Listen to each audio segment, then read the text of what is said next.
base to the king. He spoke to her first. The wind whispered through the jagged mountains surrounding Eldrith, carrying a chill that seeped into every stone of the royal palace. In the marble halls where torches flickered and shadows danced, servants moved quietly, careful to avoid the watchful eyes of the courtiers. Among them walked Lyra, her small frame hidden beneath a simple dress, her dark hair tied loosely behind her back. Though her hands trembled, her heart beat with curiosity she could not yet control. Whispers followed her as she passed. The courtiers had already noticed her, though no one could explain why. "Keep your distance," the headmaid warned. "Do not speak to the king. That is forbidden." Lyra had nodded obediently, but the warning weighed heavily on her mind. She did not know the reasons behind it, only that something about the king stirred fear in everyone who spoke his name. The first time she saw him, it was in the great hall. The sunlight fell through the tall windows, catching on the edges of his armor and illuminating his sharp features. Kyle, the king of Eldrith, moved like a shadow made of steel in silence. The courtiers bowed as he passed, murmuring prayers and praise. Yet when his eyes fell on Lyra, something unusual happened. Dan. He stopped. The room seemed to grow colder, the light dimmer as he fixed his gaze on her. Lyra froze, unsure if she should bow, speak, or run. She felt the weight of 1,000 eyes upon her, yet it was only Cale's presence that held her still. Then he spoke, quietly, but in a tone that cut through the murmurs of the hall. "What is your name?" The words were simple, but the effect was anything but. Gasps spread among the courtiers. None dared to speak to the king without permission, yet here he was, addressing a servant who had just arrived in the palace. "Lyra, my lord," she said, her voice barely more than a whisper. Cale studied her for a long moment. His eyes were like dark water, impossible to read. "Do you know why you are here?" She shook her head, though a part of her feared she should. The other part, the part that longed to understand him, was drawn to his presence. There was something magnetic about Cale, a force she could not explain, a pull she could not resist. "Very well," he said finally. "Observe carefully. Watch and learn. One day you may understand why you were chosen to serve here. Pay." Lyra had no idea what he meant. Chosen? The word made her stomach twist, but she forced herself to bow and leave the hall quietly. Later that evening, she sat in the servant quarters, her hands twisting together. She could not stop thinking about him. Something about the king was both frightening and sad. She had seen kings before, in stories or passing through towns, but never one who carried such quiet loneliness behind his crown. That night, as the moon rose high over Eldrith, Lyra found herself drawn to the sound of music coming from the palace gardens. The garden was said to be a place of forbidden magic, a place where the roses grew black as night, and the silver vines shimmered as if they held the whispers of the past. No servant was allowed to enter alone, yet something in her urged her forward. Bath. She stepped cautiously onto the stone path, feeling the chill of dew on her bare feet. Shadows stretched long and strange across the garden, and the moonlight painted the black roses in silver highlights. For she almost turned back when she saw a figure standing beneath the tallest tree, one hand resting on the twisted bark, the other hidden in the folds of his cloak. "Kyle, you came," he said softly, almost in surprise. Lyra's heart leapt. She should have been afraid, she knew that, but fear mingled with something else, something unnameable. I heard music," she said, her voice trembling. He stepped closer, and for the first time she noticed the faint lines beneath his eyes, the weight he carried in his shoulders, and the small tremor in his hands that no one else ever saw. "You are not afraid?" he asked, his voice barely more than a whisper. I should be," she admitted. He smiled faintly, but it did not reach his eyes. Fear is wise, but so is curiosity. You have both. That makes you Bata. Useful. Lyra felt a strange warmth in her chest at his words, even though the cold garden surrounded them. She wanted to speak, to ask why he was here alone, why he had called her, but her tongue felt heavy and uncertain.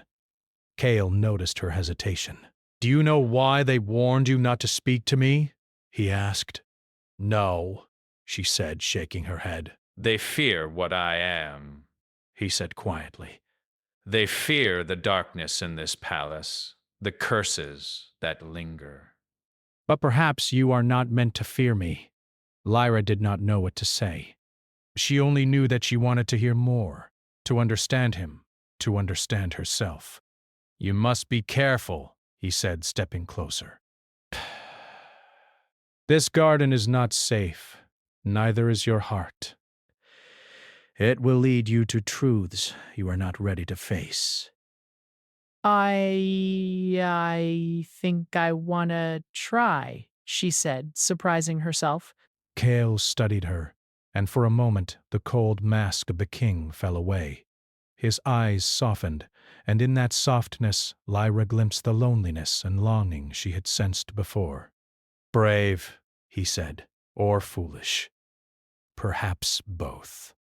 The night deepened, and the wind carried a distant howl from the mountains. Lyra shivered, not entirely from the cold.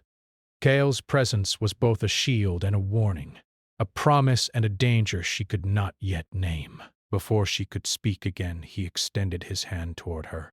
There is something you must see, something hidden from all but a few. Meet me here tomorrow night, at moonrise. Alone. The thought of disobeying the palace rules filled her with fear, but the pull of the unknown was stronger. I will come, she whispered. Cale's lips curved in the faintest smile. Good. Trust is dangerous here. But so is ignorance. You must choose which to embrace. Around, desperate. He left the garden quickly, feeling the magic in the air, the subtle hum beneath her feet, as if the palace itself had taken notice of her presence. The black roses swayed in the moonlight, though no wind touched them, and she felt certain that the night had changed her somehow, though she could not yet name how. Back in the servant quarters, she tried to eat, to rest, to ignore the events of the evening, but sleep eluded her. She kept seeing his eyes, dark as midnight, holding secrets and pain, and the quiet voice that had spoken only to her. The next day the palace moved with its usual rhythm, but Lyra felt different. Every glance from a courtier, every footstep echoing in the halls seemed louder, sharper, and she found herself drawn to the great hall, as if searching for him. When she arrived, Kyle was not there, though she could feel his presence, lingering like the scent of smoke after a fire. A servant whispered to her, eyes wide. They say the king watched you from the balcony this morning. Lyra froze. Watched me? Yes, alone. He spoke to no one else. Her heart pounded. She did not understand why, but she knew she was caught in something far larger than herself, something dangerous and exhilarating all at once. That night, as the moon rose over Eldrith again, she returned to the garden. The black roses seemed darker now, the silver vines shimmering like threads of light. Cale waited, his cloak catching the moonlight, his expression unreadable. You came? He said, almost as if he had expected her not to.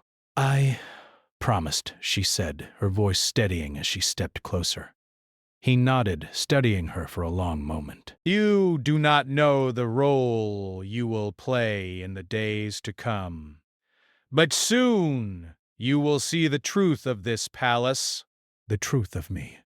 And it will change you, if you are brave enough to accept it. Lyra's pulse quickened. She had come seeking answers, but she realized she had only found more questions and a pull toward Kale that she could not yet understand. The night seemed to hold its breath, the stars blinking down like silent witnesses. Then he handed her a small, sealed letter, the wax cold beneath her fingers. Open this when you return. There is knowledge here that will guide you. If you are willing to face it. Lyra accepted the letter, her hands trembling. The speak, but Kale had already turned, disappearing into the shadows of the garden. Alone, she broke the seal. The parchment inside bore words written in careful, elegant script. Your presence is more than chance. The night knows you. The palace knows you. And I cannot let you walk away. Lyra felt a shiver run through her. The letter was a promise, a warning, and an invitation all at once.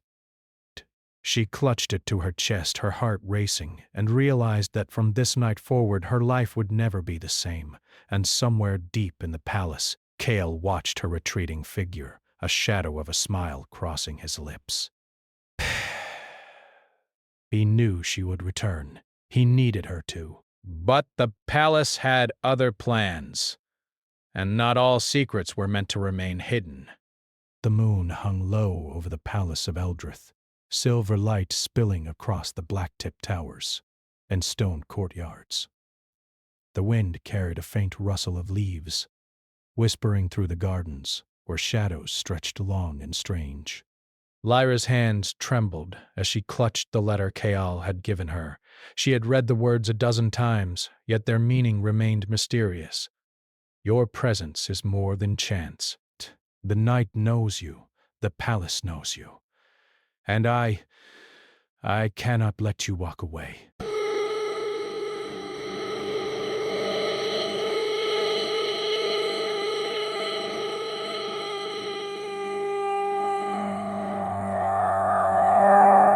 Every glance from a courtier seemed sharper, every footstep heavier, as if the stones themselves held their breath, waiting. And the thought of Kale, the king who had spoken to her, who had watched her, pulled her forward like a tide she could not resist. By nightfall, she found herself walking along the familiar stone path to the secret garden. The black roses swayed under the moonlight, their petals almost too dark to see, and the silver vines shimmered faintly like frozen fire. The air was cool, but it hummed with an energy she could feel in her chest. He was there, waiting. Kale's figure was tall, cloaked in shadow, and yet somehow commanding even in stillness. The moment he saw her, his dark eyes softened. "You came," he said, almost a statement, not a question. "I promised," she replied, her voice steady despite the fear curling in her stomach. Pascal gestured toward a stone bench hidden beneath an ancient tree, its twisted branches reaching like dark fingers toward the sky. "Sit," he commanded gently. "There are truths you must hear."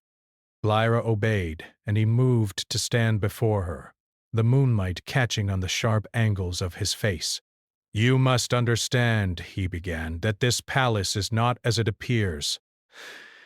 Eldrith is cursed. My family, we have carried a darkness for generations, a shadow that steals what we hold most dear." Lyra's heart tightened. "A curse," she whispered. Scale nodded. "Yes. Every heir to this throne has been doomed to loneliness, to live and die without love. Thus, some have tried to defy it, but the darkness always finds a way to punish the weak." "I don't understand," Lyra said.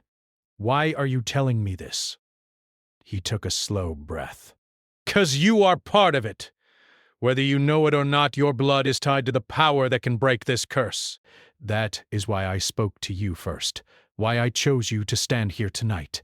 You have a role, Lyra, though you may not yet see it." Lyra's mind spun. She was only a servant, a girl who had arrived at the palace by chance, or so she thought. And now she was told she carried power strong enough to touch the fate of a king. I don't know if I can," she said. fear and doubt warring inside her. Kale knelt slightly so their eyes met. You are stronger than you know, but you must be willing to face danger, to confront what lies in the shadows. Only then will the curse bend. Lyra felt a pull toward him, something magnetic and dangerous. Desk. She wanted to ask more. Questions about the curse, about him, about her own family. But before she could speak, a sudden rustle of leaves snapped through the garden. Both turned sharply. From the shadows emerged a figure cloaked in gray, its face hidden beneath the hood. Lyra's breath caught. She did not know if it was human or something else, but the air grew colder, heavy with tension. Kael's hand brushed her shoulder, a silent warning. Stay behind me, he said. The figure moved closer, and with a flick of its hand the silver vines around them stirred, twisting and curling like living serpents. A low, hissing sound filled the garden. Lyra's heart pounded. This was no ordinary intruder. It was something born of the palace's ancient magic, a shadow tied to the curse itself. Kael's eyes glinted with a mixture of fear and resolve. You should not be here, he said to the figure, his voice sharp as steel. Leave before you bring ruin to this night. The figure paused and then vanished, leaving only a lingering chill. Lyra exhaled shakily, feeling her knees weaken. You felt that, Kale said softly, turning to her. Do you understand now? The palace is alive with secrets, and the darkness is never far. I think I felt something, she admitted, trembling. Something powerful. Scary. Dusk. Kale nodded.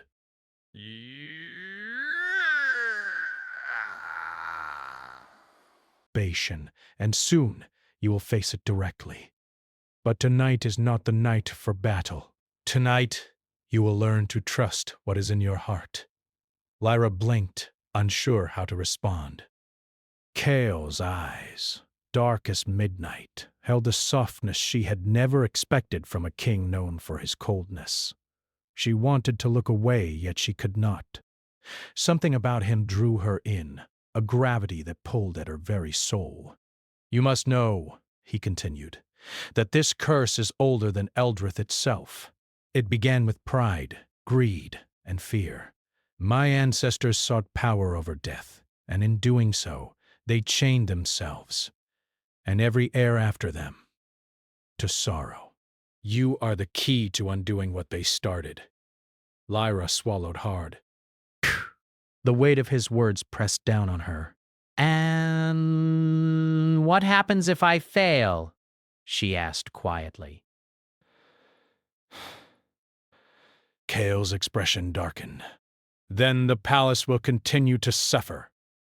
The darkness will grow, and you may never forgive yourself. Lyra's chest tightened. She had never felt such fear, but it was mixed with something else. Curiosity, determination, and an undeniable pull toward the king. The very thought of facing the shadows that haunted him filled her with both dread and longing. You must train, Kale said, breaking the silence. Not in the ways of servants or courtiers, but in ways you do not yet understand. Your blood carries strength, and the longer it lies dormant, the harder it will be to awaken. Lyra looked at him, fear and determination battling in her chest. How do I start? Kale stepped closer, his shadow falling over her. Tonight, you start by seeing the truth. Look into the roses. Confused, she glanced at the black roses surrounding them. Days. Kale's fingers hovered over one of the silver vines, and a soft glow emanated from it, bathing the garden in a faint, magical light. These roses. They remember, Kale said. They remember everything that has happened in this palace. Every sorrow, every betrayal, every act of love and courage. They will show you fragments of what has been hidden from the world. Welly, As her fingers touched a petal, a vision flashed in her mind. A young king filled with grief, standing over the body of a fallen queen. She felt his sorrow as if it were her own, his loneliness echoing in her heart. The vision vanished as quickly as it came, leaving her breathless. Kale watched her carefully. Do you see? The past is alive. It shapes us, traps us, but it can also teach us. Lyra nodded slowly, her thoughts racing. And my part? You are not just a witness, Kale said. You are a participant. The blood in your veins is connected to the magic that can free this kingdom. But it will test you, your courage, your heart, your ability to trust. All of it. Her pulse quickened. She wanted to step back, to run, to hide from a responsibility she did not understand. Best, yet another part of her, the part that had drawn her to him, to this garden, to the unknown, urged her forward. Kale extended his hand. Tonight you take your first step. Trust me, Lyra. And trust yourself. Lyra hesitated, then placed her hand in his. The moment their fingers touched, a spark of energy passed between them, warm and tingling, sending shivers up her spine. She felt a connection she could not explain, a bond that was older and stronger than anything she had known. Suddenly, a faint rumble shook the garden. Lyra stumbled slightly, gripping Kale's hand for balance. The black roses quivered violently, and the silver vines twisted as though alive. A shadow rose from the center of the garden, darker than the night itself, and took shape, a figure with eyes that glowed like embers, its presence suffocating. Lyra's heart froze. Kale stepped in front of her immediately, a protective shield. Do not fear, he commanded, though his voice carried tension she had never heard before. This is only a test, but it will reveal much. The shadow figure drifted closer, and a low, whispering voice filled the air, echoing in Lyra's mind. The one who awakens the past must face the pain of the future. Kyle's hand tightened around hers. Steady yourself, he said, his own voice steady despite the tension in the garden. You are ready. You may not believe it yet, but you are. The shadow hesitated, then slowly dissipated into the night, leaving behind a lingering chill and the sense that something far older than either of them had just observed. Lyra looked up at Kale, her hands trembling, her heart racing. What was that? He shook his head slightly. A warning! And a guide! Psst. The curse knows you are here, Lyra. It is testing you, and us. We must be ready for what is coming. Lyra nodded slowly, feeling the weight of the night pressing down on her, the pull of destiny weaving around her heart. For the first time she understood that she was no longer just a servant, no longer an observer. She was part of the palace, part of the king's fate, and part of something larger than she had ever imagined. Kale released her hand and stepped back into the shadows. Go now, he said softly. Rest and prepare yourself. Tomorrow, your training begins in earnest. Lyra turned to leave, glancing once more at the black roses and silver vines. The garden seemed to pulse with life, as if it understood her role, as if it waited for her to rise to the challenge. But before she could reach the edge of the garden, a faint sound of footsteps echoed behind her. Bess. A figure cloaked in gray slipped silently through the shadows, watching her from a distance. Its presence was a reminder that the palace was never safe, that the curse was always watching, and that the path ahead would test everything she thought she knew. Lyra's heart pounded as she hurried back to the servant quarters. She clutched the letter Kale had given her, and she knew that the night had changed everything. She had seen the darkness, felt the power, and glimpsed the truth of her connection to the king. And yet she could not shake the feeling that the shadows had only begun to stir, and that the real danger, the real challenge, was still waiting. The first light of dawn crept over Eldrith, spilling golden warmth across the jagged mountains. The palace, which seemed so cold and distant at night, now gleamed in a pale morning glow, yet even in the sun the shadow of the curse hung heavily over its halls. Lyra woke in her small quarters, the letter from Cale pressed tightly in her hand. She reread his words for the 100th time, tracing the careful script with her fingers. Your presence is more than chance. The night knows you. The palace knows you. And I cannot let you walk away. The events in the garden replayed in her mind. The spark of connection when their hands touched, the whisper of the black roses, and the shadow that had watched her. Her chest tightened as a mixture of fear, excitement, and curiosity filled her.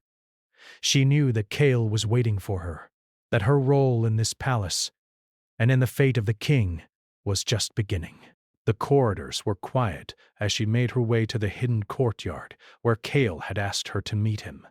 The first rays of the sun fell upon the stone walls, turning them gold and rose in the early light. The courtyard was empty when she arrived, but she could sense his presence before he even stepped from the shadows. You are punctual, Cale said, his deep voice smooth but edged with amusement. He stepped closer, the morning light catching on his cloak and highlighting the sharp features of his face.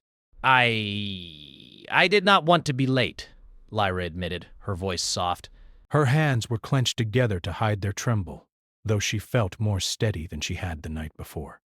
Good, he said, nodding slightly. Punctuality will serve you well. So will courage. Today your training begins. Lyra followed him in silence as he led her to a secluded section of the palace, far from the main halls. The air was heavy with the scent of ancient stone and old magic, a faint hum vibrating through the walls. Cale gestured toward a set of mirrors carved into the stone, their surfaces shimmering faintly. These are no ordinary mirrors, he explained. They reflect not what is visible to the eye, but what lies within. Your fears, your courage, your hidden power, everything. The first step in understanding the magic of this palace is understanding yourself. Lyra approached cautiously, her reflection blurred in the glass. When she looked closer, the mirror shifted, showing not her face, but a vision of her as a young girl, standing alone in a dark forest, surrounded by shadows. She gasped. I don't understand, she whispered. Cale stepped closer. It is your memory, yes, but also more. The palace knows you. It sees the strength hidden in your blood. To awaken it, you must face what you have long feared. Lyra swallowed hard. The shadows in the mirror moved closer, echoing the fear she had felt as a child. She felt her chest tighten, her heart racing, but she did not look away. Good, Cale said, his dark eyes studying her intently. Death, fear is necessary, but courage is what will set you apart. Hours passed, as Cale guided her through exercises she had never imagined. She learned to call upon the faint stirrings of magic in her veins, to sense the life around her, to feel the pulse of the palace itself. At first she struggled. The energy seemed to slip through her fingers, elusive and wild. Cale's presence, though, anchored her. When she faltered, he was there, not to scold or chastise, but to steady her, to guide her hands, to encourage her spirit. With every small success, her confidence grew, and with it a bond between them that deepened in ways she could not name. By late afternoon, Lyra felt exhaustion seep into her bones, but also a sense of purpose she had never known. Cale led her to the garden once more, the black roses swaying in the fading light. You have done well today, he said. But this is only the beginning. The palace, the curse, the shadows that watch us, they will not wait, and neither can we. Lyra nodded, her breath heavy. She wanted to ask him what he meant, but before she could speak, a sudden commotion echoed through the palace walls. Shouts, hurried footsteps, and the clatter of armor broke the quiet of the late afternoon. Kael's expression darkened. "Trouble," he said, "and it may be closer than we think." They moved quickly toward the source, Lyra following as he led her through hidden passages and narrow stairways. When they emerged into the great hall, the scene took her breath away. A group of nobles, faces twisted with anger and fear, had cornered a young servant, accusing him of stealing a precious gem from the treasury. Lyra could see the fear in the boy's eyes, and she felt a strange heat rise in her chest, a mixture of anger and determination. Kael's hand rested lightly on the hilt of his sword, but he did not speak yet. "The king must see justice," one of the nobles shouted. "Punish the servant, or the palace will crumble." "Enough!" His voice rang like steel against stone. "Do not mistake fear for truth, nor anger for justice. This palace is not ruled by panic." The nobles recoiled slightly at his tone. But one stepped forward, sneering. "You favor the servants now? A girl brought here by chance, and you?" Kael's gaze snapped to Lyra. "Leave her out of this," he said coldly. "She serves no master but the truth." The king had just spoken for her, defended her, and in that moment she felt a strange mix of fear, pride, and connection. The young servant was quickly escorted from the hall, his tears glinting in the light of the torches. Kael turned back to Lyra, his expression unreadable. "The palace tests us in ways we cannot predict," he said quietly. "Today you saw how easily fear can control the hearts of men. You must remember this, always." Lyra nodded. She wanted to speak, to say something meaningful, but words failed her. Kael's eyes, dark and intense, seemed to search hers, as if asking her to understand without speaking. The following days passed in a blur of training and secret lessons. Bray. Lyra grew stronger, more confident, and she could feel the power inside her stirring more vividly each day. She learned to sense the magic in the air, to read the subtle signs in the palace that told of danger or hidden truths. Kael in turn revealed glimpses of his own vulnerability. He spoke of the curse, of his childhood, of the ancestors whose greed and pride had cast shadows over every generation. Lyra listened, her heart aching for the boy he once was and the man he had become. Yet with each revelation, a tension built between them, an unspoken longing that neither dared acknowledge. They were drawn to each other, but the weight of the palace, the curse, and their roles made the bond dangerous. One evening, Kael led Lyra to the highest tower of the palace. From there, the entire kingdom stretched out below, rivers glinting like silver, forests dark and deep, mountains jagged as broken teeth. "You see all of this?" he asked, his voice soft. "This is what I protect. This is what the curse endangers. And this is what you will help save." Lyra felt the enormity of his words. She had never imagined her life holding such purpose, such responsibility, and yet standing beside the king, feeling the weight of his gaze and the pull of his presence, she felt ready, or at least she believed she could be. Then, without warning, a messenger arrived, a breathless figure bearing a sealed note. Kael broke the seal, his eyes scanning quickly, his expression hardening. "Enemies in the court are moving," he said quietly. "They have learned of your presence, your connection to the palace magic. They will act soon, and we must be prepared." Lyra's heart leapt. The danger was no longer distant. It had come into the open. Kael's hand brushed hers lightly, a silent reassurance, a warning, and a bond all at once. "Tonight," he said, "you will see the true test. Not of magic, not of skill, but of trust. Will you follow me? But she had no choice but to follow, and in truth she would not have turned away if she could. As night fell, they moved through secret passages, toward the heart of the palace where shadows were thickest and the curse's presence strongest. Every step was heavy with anticipation, every whisper of wind a warning. And then, in the grand ballroom, under the flickering torchlight and masked nobles, the trap was sprung. An assassin, disguised as one of the court, struck suddenly, a blade glinting in the torchlight. Cale threw himself in front of Lyra without hesitation. The moment his hand brushed hers in the scramble, a surge of magic erupted from her, bright and wild, revealing her presence, her power, and their bond to everyone in the hall. The ballroom fell silent. Gasps echoed, eyes widened. Whispers ran like wildfire. Lyra stood frozen, heart pounding, cheeks flushed with a mix of fear and shock.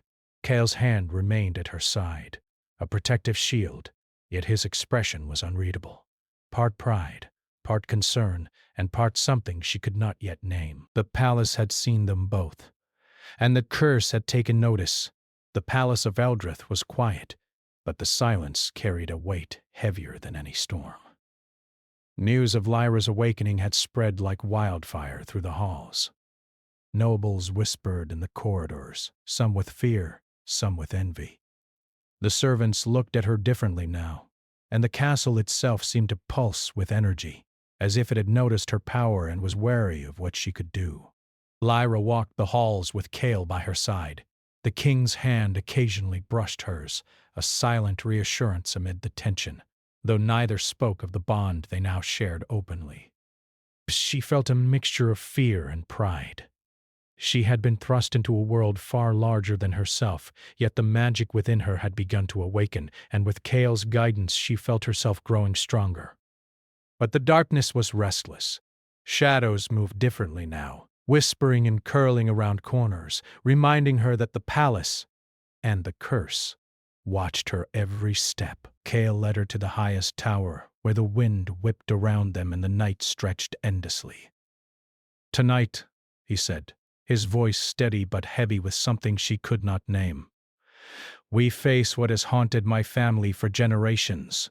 The source of the curse waits in the depths of the palace. Only by confronting it together can we hope to end this darkness." Ira nodded, though her heart hammered. She had grown confident, but the thought of facing the very shadow that had haunted the king and his ancestors filled her with fear.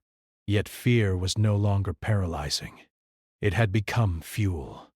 She was ready. They descended to the palace basement, a place of ancient stone and forgotten corridors. Here, the air was thick with history, and the faint hum of old magic vibrated through the walls.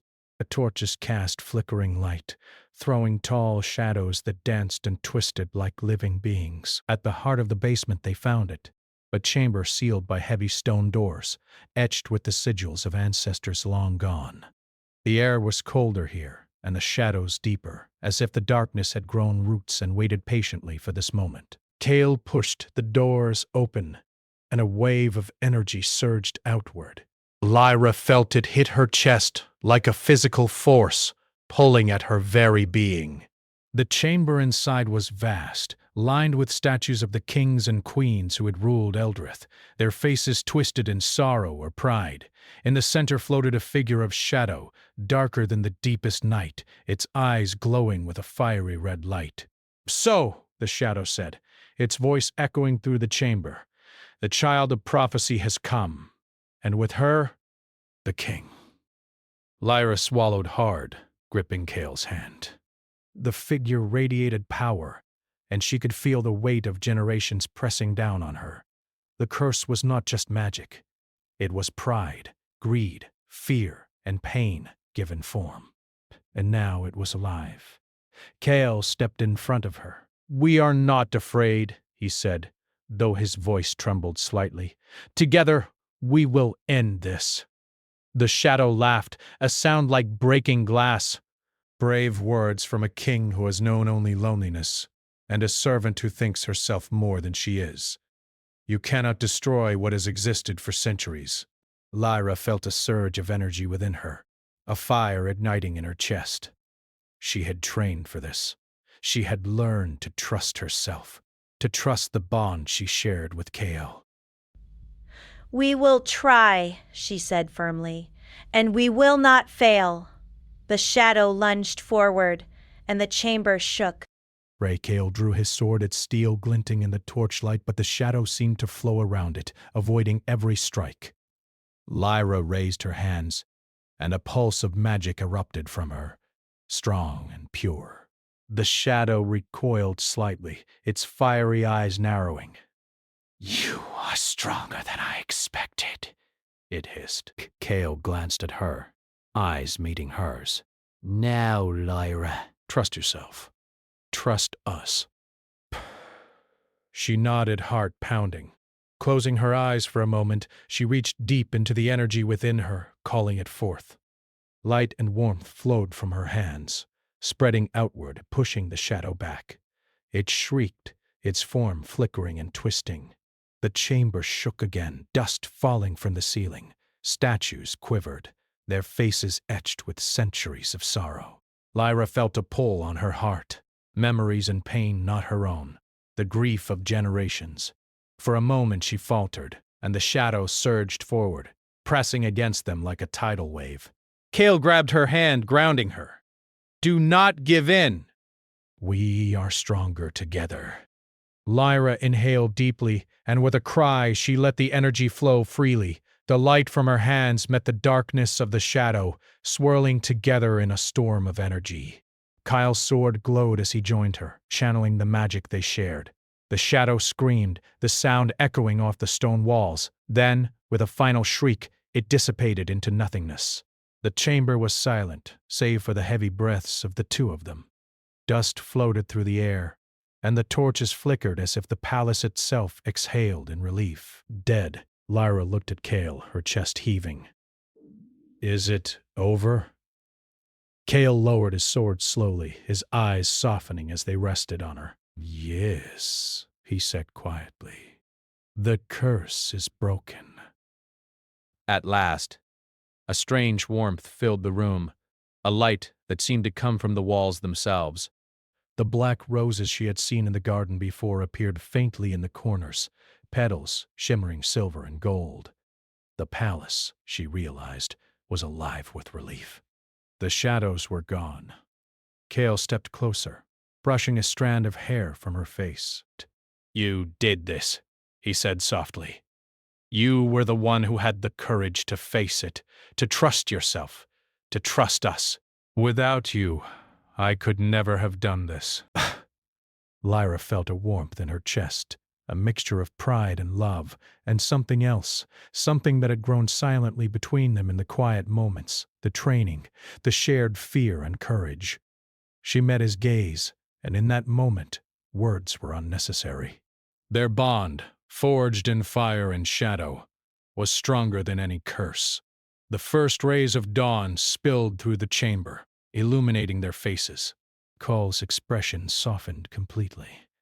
The weight of centuries lifted from his shoulders. He reached out, taking her hands in his. "This palace, this kingdom, it will no longer haunt me. Because you are here, and because I am no longer alone. Sorrow, but of relief and hope." "We did it," she whispered. Jael smiled, a rare, full smile that reached his eyes and softened the lines of worry. We did. Together. They left the chamber hand in hand, stepping into the halls that were now lighter, brighter, and alive with a sense of freedom they had not felt in generations. Servants and courtiers watched silently, awestruck, as the king and the girl who had once been a servant moved with purpose and confidence. But even as the palace celebrated this quiet victory, a letter arrived, delivered by a distant rider. Kale broke the seal and read quickly, his expression darkening again. Lyra leaned closer. "What is it?" He looked at her, eyes shadowed. "It seems your blood carries secrets older than Eldrith itself." There are places beyond this kingdom that know of your power, and some do not wish you well. Lyra's heart skipped a beat. The adventure, the danger, the magic. It was not over. But she no longer felt fear as before. She had faced darkness, broken a curse, and stood beside the king who trusted her. She was ready for whatever came next. Kale reached out, tucking a strand of hair behind her ear. "Whatever comes," he said, "we face it together. No shadows, no curses. Nothing can separate us now." Lyra nodded, feeling the truth in his words. Their bond, forged in danger and strengthened by trust, was unbreakable. The sun rose over Eldrith, golden light spilling across the mountains and rivers, illuminating a kingdom reborn. And for the first time in centuries, the palace was filled not with fear and shadows, but with hope, courage, and the quiet strength of two hearts joined against the darkness. They stood together on the highest tower, looking out over their kingdom. The wind caught Lyra's hair and Kale's cloak, and for a moment the world seemed endless, full of promise, full of life. Yes, Kale said softly, the future begins today. And this time we will shape it ourselves. Lyra smiled, the weight of the past lifted, and a new determination rising within her. "Together," she whispered. Des. Hand in hand they faced the dawn, two souls bound by fate, courage, and trust, ready to meet whatever the world held beyond the palace walls. The shadows were gone, but the story of Eldrith, of courage, love, and magic would continue, forever remembered in the whispers of the wind and the shimmer of silver roses.